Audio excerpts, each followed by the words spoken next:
नमस्कार टीवी 9 राजस्थान में आप सभी का स्वागत है। और देखिए, अंता को लेकर जैसे जैसे मतदान का दिन करीब आता जा रहा है, वैसे वैसे दिलचस्प चर्चाएं भी सामने आ रही है। हाल ही में नरेश मीणा ने आम आदमी पार्टी और अरविंद केजरीवाल से के लिए एक पोस्ट किया, जिसमें उन्होंने अपने लिए समर्थन मांगा, क्योंकि वो निर्दलीय लड़ रहे, बीजेपी कांग्रेस के खिलाफ लड़ रहे। इसमें हाथों हाथ अरविंद केजरीवाल ने भी पोस्ट किया और उन्होंने अपना समर्थन दिया और आम आदमी पार्टी का समर्थन दिया। इस पर हमने इंटरव्यू भी किया जो पूर्व प्रदेश अध्यक्ष हैं आम आदमी पार्टी के, और अभी फिलहाल जो उनका पद है आम आदमी पार्टी राजस्थान में, वो है वरिष्ठ उपाध्यक्ष नवीन जी से। तो उन्होंने भी यही सब बातें बताई कि अगर ज़रूरत पड़ी तो अरविंद केजरीवाल और वरिष्ठ नेता जो है आम आदमी पार्टी के जो शीर्ष नेतृत्व है, उनको भी बुलाया जा सकता है ज़रूरत पड़ने पर। और उनसे एक बात हुई थी कि भाई आज ही 30 मेंबर्स की एक लिस्ट जारी की जाएगी अंता उपचुनाव के लिए, और वो लिस्ट अब आ गई है। अब उस लिस्ट में क्या क्या नाम है और क्या नरेश मीणा को इससे ताकत भी मिलेगी, तो सबसे पहले तो उस लिस्ट की बात कर लेते हैं और फिर उसके बाद इसको लेके क्या चर्चाएं अब शुरू हो गई और क्या सवाल सियासी गलियारों में उठ रहे हैं, वो भविष्य त्यागी के साथ बात करेंगे। तो सबसे पहले देखिए, मैं उस लिस्ट के मुताबिक जो कुछ नाम है वो बताता हूँ। हालांकि ये 30 मेंबर्स की लिस्ट है। तो सबसे पहले इसमें नवीन पालीवाल जी, जिसका मैंने अभी इनका जिक्र किया, पूर्व प्रदेश अध्यक्ष और प्रदेश के सीनियर उपाध्यक्ष है वो राजस्थान आम आदमी पार्टी के। इनके बाद जो दूसरे नंबर पर लिस्ट में नाम है वो है भाई विश्वेंद्र सिंह जी। ये भी प्रदेश के सहप्रभारी है और मध्य प्रदेश के, और प्रदेश महासचिव है संगठन राजस्थान के। प्रशांत जायसवाल जी है, प्रदेश के कोऑर्डिनेटर हैं। अपूर्व मिश्रा जी है जो प्रदेश के सोशल मीडिया प्रभारी है। चरणदास जाटव जी है, पूर्व प्रदेश उपाध्यक्ष है। और जितेंद्र शर्मा पूर्व प्रदेश उपाध्यक्ष है। ये भी अब जो सातवां नाम है वो है नंदलाल मीणा जी का, जो कि पूर्व प्रदेश अध्यक्ष हैं और एसटी विंग भी वो देख रहे थे इससे पहले। इनके बाद बाकी कई सारे नाम हैं। 30 नाम की जो लिस्ट जारी की गई है आम आदमी पार्टी की तरफ से, तो क्या अब नरेश मीणा को इससे ताकत मिलेगी और क्या आम आदमी पार्टी जिस तरह से अभी एक्शन मोड में आई है, क्योंकि नवीन जी से भी जिस तरह बात हुई थी कि भाई पूरी तरह से वहाँ से आदेश आने के बाद पूरी तरह आम आदमी पार्टी राजस्थान एक्टिव हो गई है अंता उपचुनाव के लिए, और वो असर भी दिखने लगा है। तो भविष्य क्या कहते हैं कि देखिए, पहले कई नेताओं के आम आदमी पार्टी के राजस्थान के जो है उनके बयान भी सामने, और उसके बाद अब ये 30 मेंबर्स की लिस्ट भी जारी कर दी गई है पार्टी की तरफ से। और ये तक नवीन पालीवाल जी की तरफ से कहा गया कि ज़रूरत पड़ी तो शीर्ष नेतृत्व भी आएगा। उन्होंने बाकायदा नाम लेकर कहा कि अरविंद केजरीवाल, संजय सिंह, मनीष सिसोदिया, ज़रूरत पड़ी तो ज़रूर बुलाया जाएगा। बिल्कुल। अखिल, देखिए, जिस तरीके से आपने नवीन पालीवाल जी का इंटरव्यू किया, उन्होंने बताया कि अब जी हम ताकत झोंक देंगे और ज़रूरत पड़ने पर हर वो काम करेंगे जो नरेश मीणा को जिताने के लिए ज़रूरी होगा।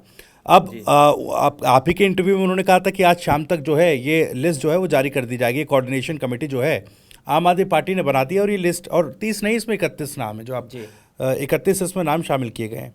अब देखिए, जाहिर तौर पर आम आदमी पार्टी ने जिस प्रमुखता के साथ नरेश मीणा के जो उनकी अपील थी, उसके बाद जिस प्रमुखता के साथ वो अंता उपचुनाव में कूदी है, तो जाहिर तौर पर कुछ समीकरण बदले। लेकिन पहले इस लिस्ट की बात कर लूँ, जी इस लिस्ट की मैं बात कर लूँ क्योंकि काफ़ी दिलचस्प है। देखिए, ये केवल नरेश मीणा के समर्थन की बात नहीं है, ये उस इलाके में या फिर राजस्थान में आम आदमी पार्टी को विस्तार देने या स्थापित करने। देखिए, विस्तार देने की बात तब होती है जब पार्टी स्थापित होती है, लेकिन एक तरीके से कहा जाए तो खुद की पार्टी को स्थापित करने की भी एक मुहिम के तौर पर देखा जा रहा है। जी खैर, नरेश मीणा एक अच्छा मौका आम आदमी पार्टी के लिए है, और आम आदमी पार्टी कितना मजबूत कर पाएगी ये सवाल है, इस पर चर्चा करेंगे। लेकिन देखिए, अब जो इसमें नाम है, नवीन पालीवाल जी है, पूर्व प्रदेश अध्यक्ष रह चुके हैं आम आदमी पार्टी के, और फिलहाल वरिष्ठ जो हैं उपाध्यक्ष हैं प्रदेश के।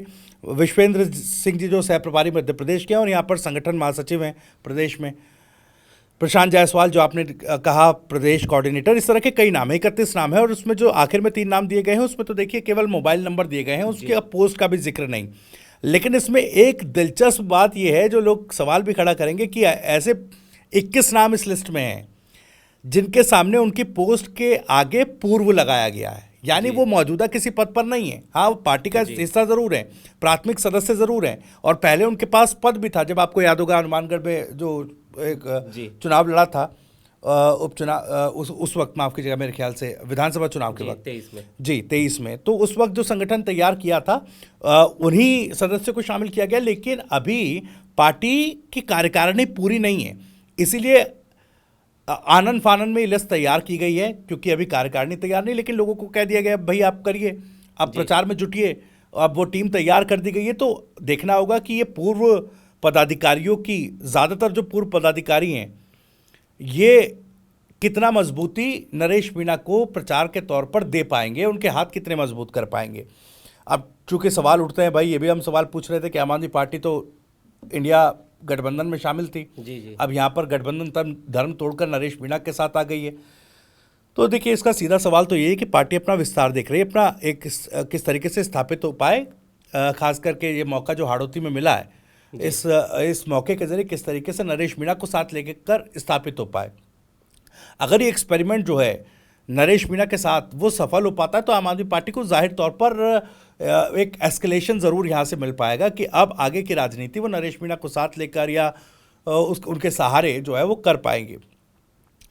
अब देखिए, उन्होंने एक बात बहुत महत्वपूर्ण कही थी अपने इंटरव्यू में, जब आपने सवाल किया कि जब बड़े नेता चाहे जो भी हों, केजरीवाल हों जी मनीष सिसोदिया हो या और कोई बड़ा नेता हो, अगर ज़रूरत पड़ी तो वो भी चुनावी मैदान में आएंगे। अकेले मैं बार बार कह रहा हूँ, देखिए अंत में भी राजस्थान की बाकी जगहों की तरह जातिगत समीकरणों वाली सियासत है, जी उसी पर वोट पड़ता है। लेकिन अंत में फिलहाल जो ठंडी बीजेपी और कांग्रेस पड़ी हुई है, क्योंकि बीजेपी का कोई बड़ा नेता प्रचार में नहीं जुट रहा है, कांग्रेस की हालत भी इसी तरह की है, गहलोत बिहार में बिजी हैं और डोटासरा साहब ज़्यादा इंटरेस्ट ले नहीं रहे। तो ऐसे में क्या एक राष्ट्रीय चेहरे का साथ नरेश मीणा के साथ होना, और जो ये पूरी पॉलिटिकल फैब्रिक अंता का है, इसमें सियासी समीकरणों वाली लड़ाई न बन करके ये अगर चेहरे वर्सेस चेहरे की लड़ाई बन जाती है, तो जाहिर तौर पर ये लीड ले जाएगा। भले आम आदमी पार्टी की कार्यकारिणी ना हो, भले उनका उतना कैडर मजबूत ना हो, लेकिन चेहरे वर्सेस चेहरे वाली लड़ाई अगर ये बन पाता है, ये जो साथ आया है नरेश मीणा और आम आदमी पार्टी का, तो ये कहीं ना कहीं चेंज ला सकता है। जी। लेकिन देखिए, भविष्य अब ये तो रही अभी जो कोऑर्डिनेटिंग या कमेटी बनाई गई है, लेकिन एक कदम आगे बढ़ के भी बात कर लेते हैं। मैंने उनसे भी, नवीन पालीवाल जी से भी ये सवाल किया था, क्योंकि वो अपने जवाबों में उन्होंने कांग्रेस और बीजेपी दोनों का ही विरोध कर रहे थे। हालांकि वो भी उसी लाइन पे जिस लाइन पर राजस्थान में हनुमान बेनीवाल है, वो भी इंडिया अलायंस का हिस्सा हुआ करते थे, लेकिन उनकी भी लाइन यही है कि ठीक है, हम वहाँ केंद्र में उनके साथ है, लेकिन यहाँ हम उनके खिलाफ है और उनके विरोध में। और बेनीवाल के तो बयान आप लोगों ने सभी ने सुने होंगे कि क्या आए दिन वो बीजेपी के साथ साथ कांग्रेस को भी साधते रहते हैं। अब इसी तरह का बयान आम आदमी पार्टी राजस्थान की तरफ से भी दिया जा रहा है, वो भी लगातार कांग्रेस को निशाने पर रख रही है। और उनसे भी जब ये सवाल किया गया कि आप तो इंडिया अलायंस का हिस्सा है, कि वो उस वक्त के लिए बनाया गया था और वो हम वहाँ साथ थे, लेकिन इसके बाद ही अरविंद केजरीवाल जी ने ये ऐलान कर दिया था कि ये दोनों एक ही है। कि देखिए, उन्होंने यहाँ तक कहा नवीन पालीवाल ने कि देखिए, जब हमें जेल में भेजा जा रहा था तो कांग्रेस के किसी भी एक नेता को क्यों नहीं भेजा जा रहा था, और ना सिर्फ दिल्ली में बल्कि किसी और प्रदेश में भी। और ये बिल्कुल कहीं ना कहीं एक फैक्ट के तौर पे देखा भी जा सकता है, ये स्थापित भी हो सकता है। लेकिन अब सवाल आगे को लेकर है कि अगर नरेश मीणा का साथ पूरी तरह निभाते, जिस तरह से अभी एक्शन में आ गई है राजस्थान आम आदमी पार्टी, और कोई बड़ा चेहरा भी आता और राजस्थान में अंता से नरेश मीणा चुनाव जीत भी जाते, तो क्या अब थर्ड मोर्चे को भी ताकत मिलेगी? क्योंकि नवीन पालीवाल लगातार थर्ड मोर्चे की बात कर रहे हैं। जब मैंने उनसे पूछा तो तब ये कह रहे थे कि थर्ड मोर्चा तो हम ही है। अब वो साथ में लेकर हनुमान बेनीवाल को भी चलेंगे कि नहीं? तो क्या लगता है कि क्या थर्ड मोर्चे में ये एक मजबूत कदम हो सकता है आम आदमी पार्टी का भी? देखिए, ये बहुत महत्वपूर्ण सवाल भी है, लेकिन तीसरा मोर्चा जो जिक्र आप कर रहे हैं, देखिए हर नेता जब इंडिविजुअल पॉलिटिक्स अपनी करता है तो वो तीसरे मोर्चे की बात ज़रूर करता है। हनुमान बेनीवाल हो, राजकुमार रौत हो, या कोई अन्य नेता रहा हो, या फिर अब नरेश मीणा, अगर वो चुनाव जीतते हैं। देखिए, अभी तो सबसे बड़ा सवाल ये है कि क्या चुनाव जीत पाएंगे आम आदमी पार्टी के सहयोग के साथ में, क्या चुनाव जीतेंगे? हम हाइपोथेटिकल ये मानकर चल रहे हैं कि अगर नरेश मीणा चुनाव जीतते भी हैं, तो नरेश मीणा भी तो खुद को उस तीसरे मोर्चे की धुरी के तौर पर प्रोजेक्ट करते आए हैं। हनुमान बेनीवाल भी यही काम कर रहे थे और कर भी रहे हैं, राजकुमार रौत भी यही बात कहते हैं। तो कुल मिलाकर बात यह है कि अब देखिए, नरेश मीणा के साथ कौन खड़ा है?